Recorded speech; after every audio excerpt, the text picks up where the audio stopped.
मेरा पति रोज रात मेरे सोने के बाद अपनी सास के कमरे में क्यों जाते थे। जब मैं उनसे पूछती तो वह बहाना बनाकर टाल देते थे। एक दिन मैंने कुछ भी नहीं पूछा और पति के पीछे पीछे जाने लगी। फिर जो बात मेरे सामने आई उसे देखकर तो मेरे पैरों के तले से जमीन ही निकल गई, क्योंकि मेरा पति सास के कमरे में जाकर उनके साथ। मेरा नाम सीमा है। मैं एक गरीब घर से ताल्लुक़ रखती हूँ। मेरी माँ दूसरों के घरों में काम करके मुझे बहुत मुश्किल से पालती थी, क्योंकि मेरे पिता हम माँ बेटी को छोड़कर चले गए थे, क्योंकि मेरे पिता को दूसरी औरत पसंद आ गई थी। बस इसीलिए हम दोनों को वो छोड़कर चले गए। एक दिन कुछ ऐसा हुआ जिसने मेरी माँ और मेरी दोनों की ही जिंदगी बदल कर रख दी। मैं सोचने लगी कि आखिर ये सब हम दोनों के ही साथ क्यों हुआ। ऐसा लगता था जैसे ये जिंदगी किसी सजा से कम नहीं है। फिर एक दिन अचानक से वक्त ने पलटा खाया, जो मेरे पैरों तले से ज़मीन निकल गई। मुझे आज भी वह दिन याद है जब चाचा और चाची ने मुझे और मेरी माँ को घर से धक्के मारकर बाहर निकाल दिया था। मेरी माँ रोती हुई चाचा और चाची के पैर के नीचे गिरकर मिन्नतें करने लगी, लेकिन फिर भी उन लोगों को जरा सी भी दया नहीं आई। मैं तो फौरन ही चाचा के पास गई। चाचा से कहने लगी, चाचा प्लीज़ हमें घर से ना निकालिए, हम माँ बेटी कहाँ जाएंगे, हमारा आप दोनों के अलावा कोई नहीं है। लेकिन चाचा तो मुंह फेर कर कमरे में चले गए और चाची ने हमें घर से धक्के मार कर बाहर निकाल दिया और अंदर से दरवाज़ा भी बंद कर लिया। हम माँ बेटी बहुत देर तक इस दरवाजे पर बैठे रहे, लेकिन एक बार भी उन लोगों ने दरवाज़ा नहीं खोला। थोड़ी देर के बाद मेरी माँ मुझे गोद में उठाकर वहाँ से जाने लगी। शुक्र है भगवान का, एक औरत ने हम माँ बेटी पर दया खाकर अपने घर पर रख लिया, हमें रहने के लिए अपने घर में इजाज़त दे दी। आखिर उस औरत के साथ हमारा रिश्ता ही क्या था जो हमें अपने घर में रहने के लिए इजाज़त दी। अपने तो लात मार कर हमें घर से निकाल चुके थे। खैर भगवान का शुक्र है जो हमें रहने के लिए छत मिल गई। कुछ दिनों के बाद पास के स्कूल में ही मैं पढ़ने जाने लगी। मुझे तो आज भी याद है, जब मैं पढ़ने जाती तो मेरे पास ना कोई किताब होती ना कोई पेन, क्योंकि मेरी माँ के पास इतने पैसे नहीं थे जो वह मुझे सारा सामान दिला सके। शुक्र है आंटी का, जो मुझे और मेरी माँ दोनों को रहने के लिए छत दी थी और साथ ही अपनी बेटी का कुछ सामान देकर मुझे स्कूल भी भेज दिया करती थी। उनके किताबें थीं, उनके ही पेन थे, उन्हीं के दिया हुआ बैग भी था, जो मुझे देखकर कहती कि बेटा तुम इसी से अपनी पढ़ाई पूरी करो। और आंटी की बेटी मुझसे एक क्लास आगे आ गई थी और घर में भी मैं आंटी की बेटी के कपड़े पहन लिया करती थी। उसके बावजूद भी उनकी बेटी मेरी दोस्त नहीं बनती थी, क्योंकि वह तो मुझसे बात भी नहीं करना चाहती थी। हम दोनों एक ही स्कूल में पढ़ते थे, लेकिन फ़र्क तो ये था कि हम अलग अलग स्कूल जाते थे। एक साथ कभी घर से नहीं निकले कि हम एक साथ स्कूल पहुँचें। कभी मैं पहले घर से निकल जाती तो कभी वह पहले घर से निकल जाती, लेकिन आज तक हम दोनों साथ में स्कूल कभी भी नहीं गए थे। बस उसकी माँ ने उसे मना किया था कि वह कभी मेरे साथ ना रहे, क्योंकि मेरी माँ दूसरों के घरों में नौकरानी का काम कर रही थी। आखिर एक औरत कर भी क्या सकती है। लेकिन ये जो बड़े लोग होते हैं छोटे लोगों को अपने पाँव की जूती समझते हैं। ऐसे ही हम माँ बेटी का भी हाल था। फिलहाल इस बात का अंदाज़ा मुझसे ज़्यादा और किसको हो सकता था। वह तो मेरी माँ की हिम्मत थी कि इतना सब कुछ होने के बावजूद भी वह मुझे पाल भी रही थी और पढ़ा भी रही थी। ऐसे ही हमें काफ़ी साल गुजर गए थे।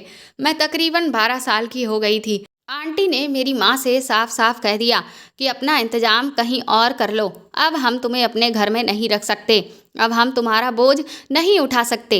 ये बात माँ के दिल पर लगी थी, मगर वह कुछ कह नहीं सकती थी। एक दिन मेरी माँ रूम लेने के लिए चली गई। मकान मालकिन से बात की तो उन्होंने हमें एक छोटा सा कमरा दे दिया।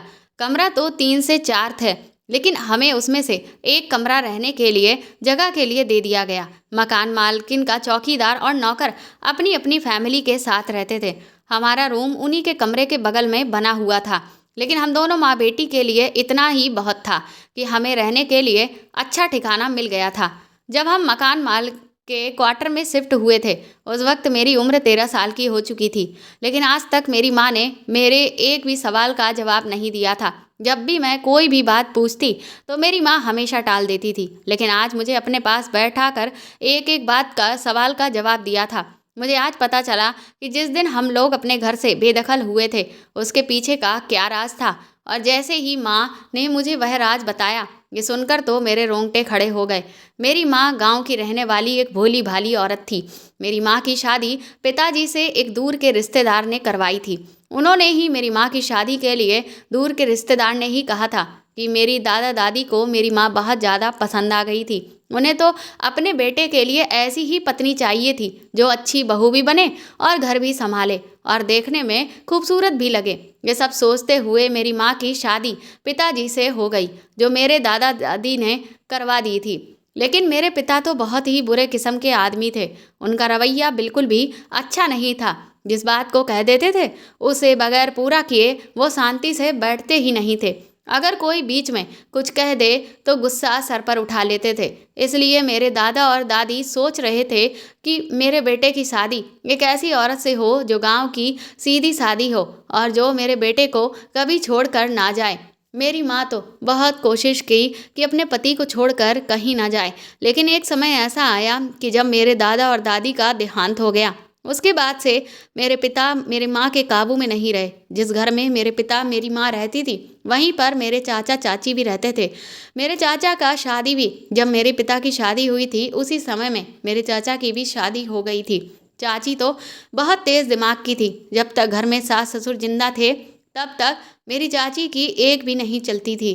लेकिन जैसे ही उनका देहांत हुआ उसके बाद से मेरी चाची और चाचा का रवैया भी बिल्कुल बदल गया था, क्योंकि उनको बखूबी पता था कि मेरे पिता मेरी माँ को बिल्कुल भी पसंद नहीं करते थे।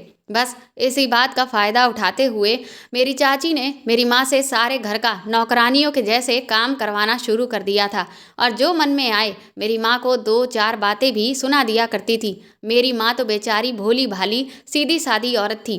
वह तो ना कभी अपने मायके में कुछ कहती थी और ना ही अब अपने पति से कुछ कह पाती थी, क्योंकि मेरी माँ को पता था कि अपने पति से अगर मैं कुछ कहती भी तो कहने का कोई भी फायदा ही नहीं होता। बस वजह यही थी कि मेरी माँ चुपचाप घर के सारे काम कर दिया करती थी और घर के सारे लोगों के हुक्म भी मान लिया करती थी। जब मेरी माँ पिता की शादी को 4 साल हो चुके थे, लेकिन मेरी माँ के एक भी बच्चा पैदा नहीं हुआ था और मेरी चाची दिन ब दिन उन्हें ताना देती रहती थी, क्योंकि मेरी चाची के 4 साल के अंदर में ही 2 बच्चे हो चुके थे। मेरी चाची के 2 बेटे थे और मेरे पिताजी को बेटे बहुत पसंद थे और मेरे पिताजी यही चाहते थे कि उनके भी बेटे ही पैदा हों, ना कि बेटी। और जब मेरी माँ पिता की शादी को 4 साल पूरे होने वाले थे तो चाची ने मेरे पिताजी के कान भरने शुरू कर दिए कि तुम ऐसा करो, दूसरी शादी कर लो। पिताजी तो ये बात सुनते ही उनके चेहरे पर एक मुस्कान सी आ गई, जैसे वह तो इंतज़ार ही कर रहे थे कि कोई उनसे बस कह दे कि तुम दूसरी शादी कर लो। पिताजी ने भी मेरी माँ को उल्टी सीधी बातें सुनाना शुरू कर दिया था। ऐसा नहीं था कि मेरी माँ शकल सूरत में किसी से कमतर थी। अगर कोई मेरी माँ को देख ले तो तारीफ करना शुरू कर देता था, लेकिन मेरे पिताजी को हमेशा मेरी माँ में कमियां ही नज़र आती थीं। वह तो कभी भी 2 पल की प्यार भरी बातें भी उनसे नहीं किया करते थे। अगले ही पल जो मेरे पिता ने किया उसे सोचकर तो मेरी रूह कांप गई। आखिर मेरे पिता ये कैसे कर सकते थे? जब मेरे पिता ने दूसरी शादी कर ली थी तो मेरी माँ के ऊपर तो जैसे दुखों का पहाड़ ही टूट पड़ा था और उस औरत ने पता नहीं मेरे पिता के ऊपर क्या जादू किया था, जो मेरे पिता को उसके अलावा कुछ दिखता भी नहीं था। और जब माँ ने पूछा तो पिताजी ने कह दिया कि तुम जब मुझे औलाद ही नहीं दे सकती तो मैं दूसरी शादी तो करूँगा ही। लेकिन मेरी माँ पिताजी के पैरों में गिरकर कहने लगी कि प्लीज़ तुम मेरे साथ इतना बड़ा अत्याचार मत करो। मैं दूसरी औरत को बिल्कुल भी बर्दाश्त नहीं कर सकती, इसीलिए आप दूसरी शादी मत करना। कुछ दिन बीते तो मेरी माँ चक्कर खाकर ज़मीन पर गिर गई तो मेरी चाची ने उन्हें अस्पताल ले जाकर चली गई और जैसे ही रिपोर्ट आई तो पता चला कि मेरी माँ तो उम्मीद से है। 4 साल बाद मेरी माँ को खुशखबरी मिली थी कि शायद अब मेरे पिता दूसरी शादी ना करें, क्योंकि बच्चों की ममता माँ पिता पर बस जाती है, मोह माया अपने बच्चों में आ जाती है। लेकिन क्या पिताजी को पता चलेगा तो वह मुझे अपना लेंगे? क्या वह दूसरी शादी नहीं करेंगे? जब पिताजी के कान में ये बात पड़ी तो वह तो बिल्कुल ही खामोश हो गए। मेरी माँ ने पिताजी से कहा कि अब तो आप बाप बनने वाले हैं, अब आप दूसरी शादी ना करें। लेकिन मेरे पिताजी ने कहा कि ठीक है, लेकिन एक बात तुम हमेशा ध्यान रखना, मुझे तो बेटा ही चाहिए। अगर बेटा नहीं हुआ तो मैं दूसरी शादी कर लूँगा। मेरी माँ भगवान से उम्मीद लगाती रही कि मुझे बेटा ही पैदा हो। जब वक्त आया तो मेरी माँ मायूस होकर रह गई। माँ ने एक लड़की को जन्म दिया जो कि मैं थी। पिता को तो बेटी चाहिए ही नहीं थी, जो आज तक उन्होंने मेरा मुंह तक नहीं देखा। जिस दिन मैं पैदा हुई थी उसी दिन पिताजी घर छोड़कर चले गए। उस दिन पता चला था कि पिताजी ने दूसरी शादी पहले से ही कर रखी थी और इस बात की खबर मेरे चाचा और चाची को भी थी। अब तो बस उन्हें बेटी पैदा होने का बहाना मिल गया था। पिताजी को थोड़े दिन के बाद पता चला कि जो मकान के पैसे थे चाचा ने मेरे पिताजी को दे दिए थे। बस इसी तरीके से अब ये घर मेरे पिता ने पैसे लेकर चाचा चाची को दे दिया था।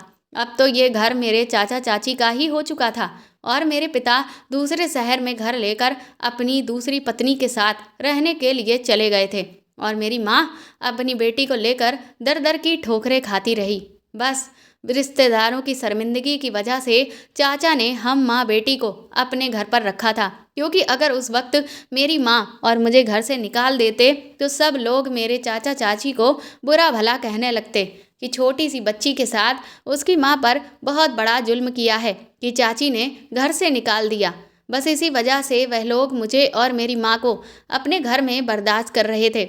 लेकिन मेरी चाची ने मेरी माँ को अपने घर की नौकरानी बनाकर रख लिया। वह तो एक जगह से हिलती भी नहीं थी।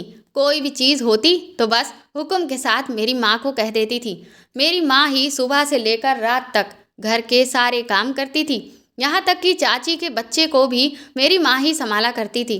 घर के काम काज की वजह से मेरी माँ को मेरे लिए वक्त ही नहीं मिलता था। बस जब मैं रोती तब माँ मुझे उठाती और दूध पिला के दोबारा से कामों में लग जाती। मेरे नाना नानी का देहांत हो चुका था। मेरे मामा और मामी रहते थे। किसी ने सच ही कहा है कि जब बेटी के माँ बाप ना रहें तो उसका मायका भी खत्म हो जाता है। मेरे मामा को मेरे जन्म की खबर भी नहीं मिली थी और माँ की बर्बादी की भी, और कोई माँ का अब ठिकाना भी नहीं था। इसीलिए चुपचाप देवर देवरानी के घर में वो नौकरों की तरह काम करके वहाँ पर रहने के लिए मजबूर थी। मगर मेरी चाची के लिए ये बात भी बर्दाश्त वाली नहीं थी। आखिरकार जब एक साल मुश्किल से गुजरा तो चाची ने बिना वजह हम लोगों को निकाल दिया। माँ रोती धोती गली में बैठी रही और फिर उठकर चल पड़ी। अपनी गली से बाहर निकलकर माँ रोड पर आ गई थी कि आंटी ने देख लिया और उनकी दोस्ती मेरी दादी के साथ बहुत ज़्यादा थी। इस वजह से वह मेरी माँ को अच्छी तरह से जानती थी। मेरी माँ को रोता हुआ देखकर मेरी आंटी पूछने लगी तो मेरी माँ ने उन्हें सब कुछ बता दिया। दरवाज़ा बजाए तो चाची दरवाजे पर आ गईं। आंटी ने चाची से कहा, कुछ तो भगवान से डरो, 1 साल की बच्ची है और तुमने उसे घर से निकाल दिया। तो चाची ने आंटी से खूब बदतमीजी से बात की और कहा कि हमारे घर के मामले में किसी को भी बोलने की कोई ज़रूरत नहीं है। साथ ही माँ का बैग आंटी के हाथ में थमा दिया जिसमें मेरे और माँ के कुछ कपड़े रखे हुए थे। आंटी मुझे और मेरी माँ को लेकर अपने घर चली आईं। फिलहाल उनके घर भी उनके बेटे और बहू साथ में रहते थे। उन्हीं के घर में एक छोटा सा कमरा था। आंटी ने वहीं पर एक कमरा मेरी माँ को दे दिया। इसी तरीके से मेरी माँ वहीं पर रहने लगी। लेकिन मेरी माँ को वहाँ पर रहना आंटी की बहू को बिल्कुल भी पसंद नहीं था, क्योंकि मेरी माँ जवान और बहुत ज़्यादा खूबसूरत थी। और दूसरी वजह ये भी थी कि कौन किसी को बेवजह अपने घर में रखता है। फिर मेरी आंटी से कहकर अपने लिए कुछ काम करने के लिए माँ ने कहा तो आंटी ने उन्हें 2-3 घरों में काम करने के लिए बंदोबस्त करवा दिया। इस बात पर आंटी की बहू ने बहुत ज़्यादा मुंह बना लिया था। यहाँ तक कि वह अपनी बेटी और बेटे को मेरे साथ खेलने भी नहीं दिया करती थी। जहाँ मेरी माँ काम करती थी वहीं से कुछ खाने पीने का सामान भी लेकर आती थी और वहीं हम दोनों माँ बेटी खा लिया करते थे। जब मेरी माँ को पैसे मिलते थे तो आंटी की बहू को पैसे दे दिया करती थी, लेकिन फिर भी वह मोहल्ले में यही कहती फिरती थी कि उन दोनों माँ बेटी को हमने अपने घर में मुफ्त में रखा हुआ है, जबकि ऐसा तो कुछ भी नहीं था। आंटी भी अपनी बहू के सामने कुछ भी नहीं कह पाती थी। धीरे धीरे मैं 12 से 13 साल की हो चुकी थी, लेकिन जब से मैंने होश संभाला था तब से आंटी की बहू बर्दाश्त के बाहर थी। लेकिन फिर भी बहुत हिम्मत करके हम उनकी बात को बर्दाश्त करते थे। और जब आंटी का देहांत हो गया तो मेरी माँ मजबूरन मुझे लेकर उस मकान मालकिन के घर चली गई। वहाँ तो कम से कम हमें कोई कुछ कहने वाला नहीं था, कोई ताने देने वाला नहीं था। ऐसा सोचकर मैं बहुत ज़्यादा वहाँ पर खुश थी। मेरा एक अच्छे स्कूल में दाखिला करवा दिया गया था। इस तरह मेरी पढ़ाई जारी रही। मेरी माँ वहीं पर काम करती रही और मैं पढ़ती रही। मेरी माँ कभी भी मुझे अपने साथ घर के कामों में नहीं लगाती थी, क्योंकि वह चाहती थी कि मैं पढ़ लिख कर इस काबिल हो जाऊं कि किसी के टुकड़ों पर ना पलना पड़े और मुझे माँ की तरह दूसरों के घरों में काम ना करना पड़े। मैंने भी माँ की इस ख्वाहिश को पूरा करने के लिए बहुत मेहनत कर रही थी और फिर जब मैंने इंटर पास कर लिया तो आसपास के अच्छे स्कूलों में जॉब के लिए अप्लाई करना शुरू कर दिया। मेरी इंग्लिश और मैथ बहुत अच्छी थी, इसलिए मुझे उम्मीद थी कि मुझे नौकरी भी मिल जाएगी और ऐसा ही हुआ। मुझे एक अच्छे स्कूल में इंग्लिश के टीचर की हैसियत से जॉब मिल गई। हालांकि मेरी अंदर काबिलियत इतनी ज़्यादा नहीं थी, लेकिन जितना बड़ा और अच्छा वह स्कूल था, मगर इंग्लिश अच्छी होने की वजह से मैं वहाँ पर टीचर बनकर लग गई थी। साथ साथ मैं प्राइवेट पढ़ाई जारी कर रही थी। उस स्कूल में मेरी तनख्वाह बहुत अच्छी थी, इसीलिए मैंने एक दूसरे इलाके में किराए पर घर लेकर माँ के साथ वहाँ रहना शुरू कर दिया था। माँ तो इस बात के लिए मानती नहीं थी, लेकिन मेरी ज़िद की वजह से हम लोग किराए के घर में रहने लगे। साथ में घर में रहते हुए शाम के वक्त मैं बच्चों को ट्यूशन पढ़ाने लगी और इस तरह से हमारा गुजारा कुछ बेहतर तरीके से होने लगा। मैं जिस स्कूल में जॉब करती थी वहीं पर एक मेल टीचर थे, उनका नाम श्याम था। वह मुझसे उम्र में बड़े थे, लेकिन बहुत सुलझे हुए और अच्छे इंसान लगते थे। दूसरों की मदद करने को हमेशा तैयार रहते थे और उनका रवैया भी बहुत अच्छा था। वह स्कूल के अच्छे टीचर थे और इसी वजह से मुझे भी उनके पास जाना पड़ता था। मेरी उनसे बातचीत बढ़ गई थी। मैंने महसूस किया कि वह भी मुझ में कुछ दिलचस्पी लेते थे। अक्सर मेरे बारे में पूछते रहते और अगर कभी किसी वजह से मैं स्कूल की छुट्टी कर लेती तो दूसरे दिन वह मेरे हाल चाल पूछने मेरे घर भी आ जाया करते थे। हमें साथ में काम करते हुए तकरीबन 1 साल हो चुका था। इस वजह से मेरी और उनके साथ अच्छी जान पहचान हो गई थी। मैं तो यही समझती थी कि वह शादीशुदा होंगे, मगर उनकी अभी तक शादी नहीं हुई थी। उनके ऊपर भी अपनी फैमिली की कुछ ऐसी जिम्मेदारियां थीं जिनकी वजह से वह अभी तक शादी नहीं कर सके थे। उनकी भी 3 बहनें थीं और बड़े होने की वजह से पहले उन्होंने अपनी तीनों बहनों को पढ़ाया लिखाया और उनकी शादी भी की और अब अपनी माँ के साथ अकेले ही अपने घर में रहते थे। उनकी माँ को फालिज की मरीज थी, जिन्हें संभालने के लिए एक नर्स 24 घंटे उनके घर में रहा करती थी। श्याम स्कूल के बाद स्कूल के बच्चों को ट्यूशन भी पढ़ाते थे। इस वजह से काफ़ी रात को वो अपने घर जाते थे। उन्होंने मुझसे मेरे बारे में पूछा और बात भी की। वह मेरे पिता के बारे में पूछ रहे थे और मेरे बारे में भी। मुझे समझ नहीं आ रहा था कि वह क्यों मेरे बारे में इतना कुछ जानना चाह रहे थे। मैंने उनसे पूछा तो वह कहने लगे कि वह मुझे पसंद करने लगे हैं और इसीलिए मेरे बारे में सब कुछ जानना चाहते हैं ताकि मेरी माँ से मेरा रिश्ता मांग सकें। मैं तो खामोश हो गई। मैंने उन्हें क्या बताती। हाँ, ये सच था कि मेरे दिल में भी उनके लिए कुछ ऐसे ही जज्बात थे और आज उनके मुंह से ऐसी बातें सुनकर मुझे अच्छा भी लग रहा था, लेकिन कहीं ना कहीं मेरे दिल में ये डर भी था कि मैं किसी घर से ताल्लुक़ रखती हूँ और जब उन्हें पता चलेगा तो मेरे बारे में वो क्या सोचेंगे। मैं किस तरह के हालातों से ज़िंदगी गुजारी थी, लेकिन जिस तरह वह मुझसे बात कर रहे थे मुझे तो बहुत डर लग रहा था। फिलहाल मैं सब कुछ अपनी माँ और पिता के बारे में उनसे सब कुछ बता दिया। ये भी बताया कि माँ कई सालों तक दूसरों के घरों में काम करती रही थी और पिताजी से हमें अलग हुए सालों हो गए हैं।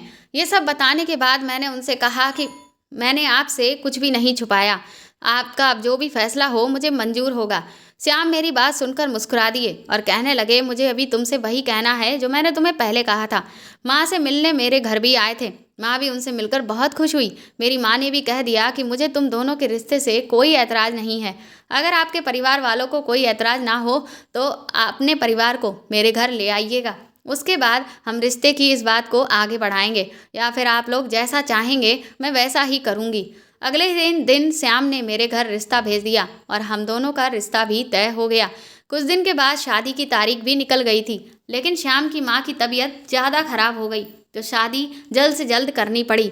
थोड़े दिन के बाद मेरी और श्याम की शादी हो गई और मैं दुल्हन बनकर उनके घर चली गई। श्याम का घर ना तो ज़्यादा बड़ा था ना ज़्यादा छोटा, बल्कि मुझे तो बहुत पसंद आया था और अच्छा भी लगा था। मेरी सास काफ़ी बीमार थी और साथ में तीनों बहनें भी काफ़ी अच्छी थीं। कुछ दिन मेरे साथ रहीं, उसके बाद वह लोग अपने अपने घर के लिए चली गईं। मेरी सास को देखने के लिए एक नर्स मेरे घर पर ही रहती थी, लेकिन फिर भी मैं अपनी सास की बहुत अच्छे से देखभाल करने लगी थी। फिलहाल मैं शादी के बाद भी अपनी नौकरी करना चाहती थी ताकि मेरी माँ का भी अच्छे से गुजारा हो पाए, लेकिन सास की बीमारी की वजह से ये मुमकिन नहीं था। श्याम मेरी माँ को कुछ दिन के बाद कुछ पैसे वगैरह देकर आ जाते थे, जिससे मेरी माँ का गुजर बसर हो जाता था। शादी के 2 महीने के बाद मेरी सास का भी देहांत हो गया, लेकिन श्याम इतने अच्छे इंसान थे कि कुछ दिन के बाद मेरी माँ को भी वो अपने घर पर लेकर आ गए। अब मेरी माँ मेरे साथ रहने लगी थी। अब मैं भी बहुत ज़्यादा खुश रहने लगी थी कि मेरी माँ अकेली और बेसहारा नहीं है। अब मेरी माँ मेरे साथ रहती है। धीरे धीरे श्याम को भी मेरी माँ से बहुत ज़्यादा लगाव हो गया था। ऐसा लगता था कि वह दोनों माँ बेटे हैं। मेरी माँ उनकी ही पसंद के खाना बनाती थी और मेरे पति को भी ये सब बहुत अच्छा लगता था। ऐसा लगता था जैसे मेरे पति को उनकी माँ उन्हें वापस मिल गई हो। अभी तक किसी को भी या मुझे उनके रवैये से ऐसा महसूस नहीं हुआ था कि उन्हें मेरी माँ के यहाँ पर रहने पर किसी भी किस्म का कोई ऐतराज़ है। जिंदगी बड़ी सुकून में गुजर रही थी। ऐसा लगने लगा था कि जैसे जो वक्त हमने गुजारा था, ना तो हमें खाने के लिए अब घर से बाहर जाना पड़ता था और ना ही किसी की बातें सुनाई पड़ती थी, बल्कि मैं और मेरी माँ बड़ी इज्जत के साथ घर की 4 दीवारी में रह रहे थे। फिर मैं भी अपने पति से इजाज़त लेकर दोबारा से अपनी जॉब मैंने शुरू कर दी। मेरे पति को मेरी जॉब करने पर कोई एतराज़ नहीं था। अपने घर में कुछ काम शाम को मैं निपटा लेती थी और दिन के वक्त माँ खाना वगैरह बना लिया करती थी। इसी वजह से मुझे भी अब कोई मसला पेश नहीं आता था। एक दिन मैं और मेरे पति स्कूल में थे कि तभी अचानक से मेरे पति के सर में दर्द हुआ और दर्द था कि बढ़ता जा रहा था, तो वह काम से छुट्टी लेकर घर चले गए। मुझे उनकी फिक्र हो रही थी, लेकिन ये भी तसल्ली थी कि माँ घर में मौजूद है। और फिर जब मैं छुट्टी के बाद घर पहुंची तो मुझे ये देखकर खुशी हुई कि मेरे पति कमरे में सुकून से सो रहे थे। माँ ने बताया कि मैंने श्याम के सर में तेल लगाकर मालिश कर दी थी और फिर वह दवा खाकर सो गए हैं। मेरे जाने के काफ़ी देर के बाद मेरे पति जागे थे और अब उनकी तबीयत बिल्कुल ठीक थी। उसके बाद कभी कभी मेरे पति माँ से बालों में तेल लगवा लिया करते थे। उस दिन के बाद जब मैं स्कूल से वापस आई तो हमें कुछ परेशान सी लग रही थी माँ।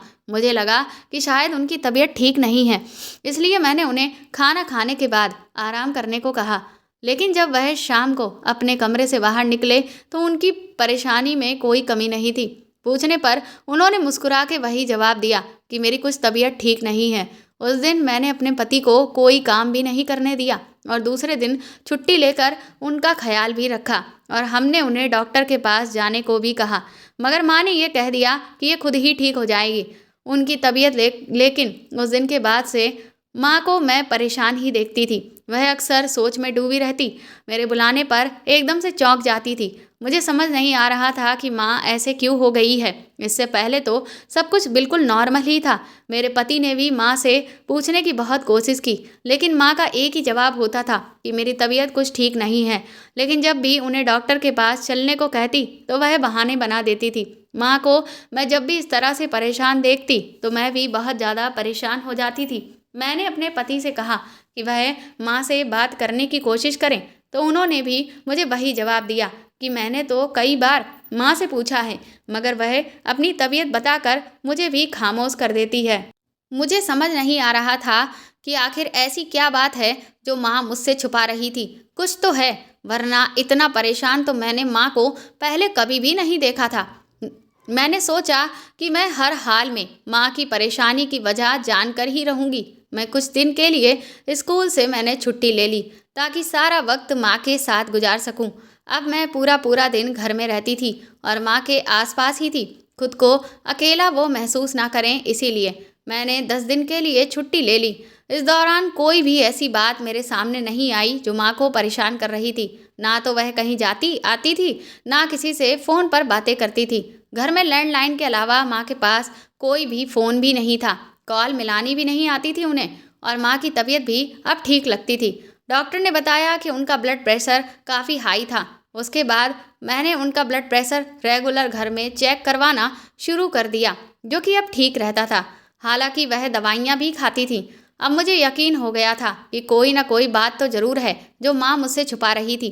एक रात जब मैं सो रही थी तो अचानक मेरी आँख खुली तो मैंने देखा कि मेरे पति वहाँ पर नहीं थे। फिर सोचा कि जाकर देखती हूँ मेरे पति कहाँ पर हैं, क्योंकि जब मैं लेटी थी तो वह मेरे बराबर में ही सोए हुए थे। जब मैं कमरे से बाहर आई तो माँ के कमरे का दरवाज़ा भी बंद था। मैंने जब जाकर खोला तो माँ भी अपने बिस्तर पर नहीं थी। बाहर जब मेरी नज़र पड़ी तो वहाँ पर रखी हुई कुर्सियों पर वो लोग बैठकर बातें कर रहे थे और मुझे देखते ही वो खामोश हो गए। लेकिन मैंने पता नहीं चलने दिया। फिर उनके पास गई तो पति ने कहा कि मैं पानी पीने के लिए बाहर निकला था, तो माँ को यहाँ पर बैठे हुए देखा, तो इसीलिए मैं भी यहाँ आ गया।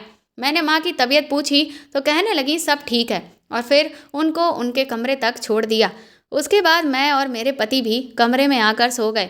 उसके बाद भी 2 से 3 दिन ऐसा ही होता रहा। मेरे पति और माँ को एक दूसरे के साथ कई बार मैंने देखा कि जब भी मेरी आँख खुलती तो मेरे पति बेड पर नहीं होते थे, बाहर कुर्सियों पर बैठे बातें कर रहे थे और मुझे देखते ही चुप हो जाया करते थे। अब मेरे दिल में कुछ अजीब से ख्याल आ रहे थे। आखिर ऐसी भी क्या बात है, या फिर ये दोनों मुझसे कुछ छुपा रहे हैं? आखिर बात क्या है?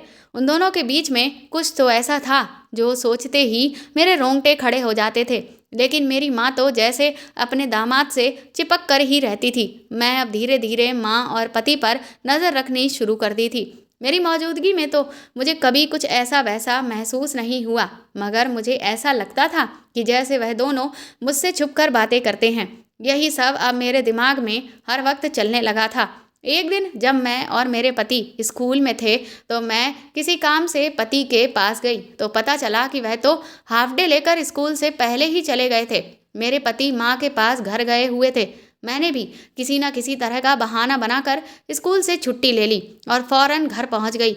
मेरे पास भी घर की चाबी थी, इसीलिए मैंने दरवाज़ा नहीं बजाया और मैं कमरे में चली गई।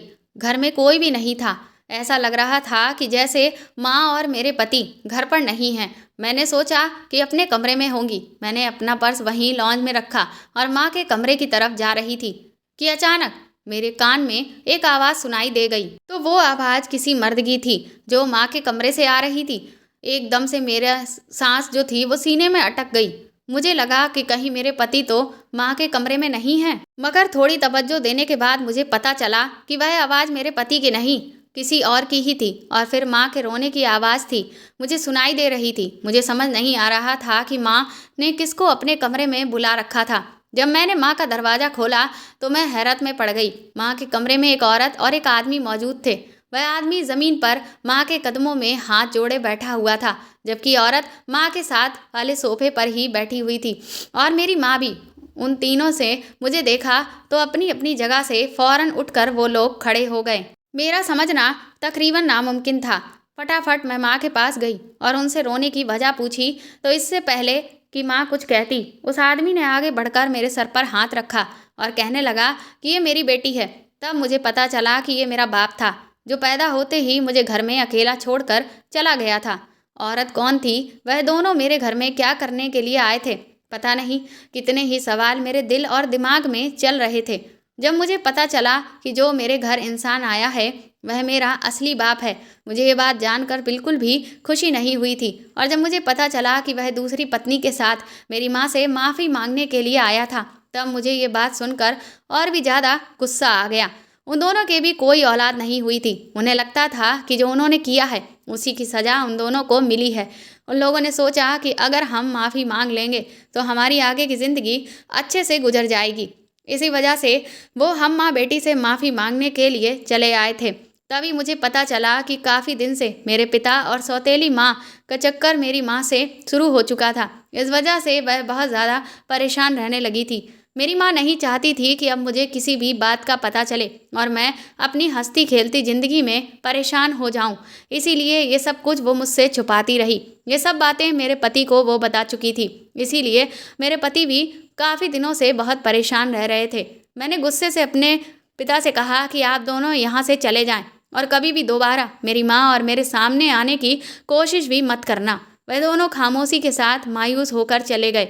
मेरी माँ भी मेरे गले लगकर रोने लग गई। मैंने अपनी माँ को दिलासा देते हुए गले से लगा लिया।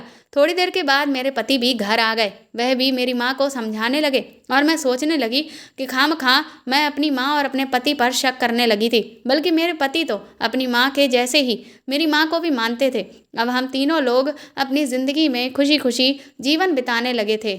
तो दोस्तों, आपको ये कहानी कैसी लगी हमें कमेंट करके ज़रूर बताएं और प्लीज़ इस कहानी को ज़्यादा से ज़्यादा शेयर और लाइक करके मेरे चैनल को सपोर्ट करें। साथ ही अगर आप चाहें तो मुझे सुपर थैंक्स भी खरीद कर दे सकते हैं। सुपर थैंक्स का ऑप्शन आपको इस वीडियो के नीचे दिए हुए सभी ऑप्शंस में दिख जाएगा, जो कि हार्ट शेप में बने हुए डॉलर के साइन के तौर पर है। और अगर आप मेरे चैनल पर नए हैं तो सब्सक्राइब करके बेल आइकन को ज़रूर दबा दीजिएगा, ताकि आगे भी मैं आपको ऐसी ही अच्छी कहानियाँ सुनाती रहूँ।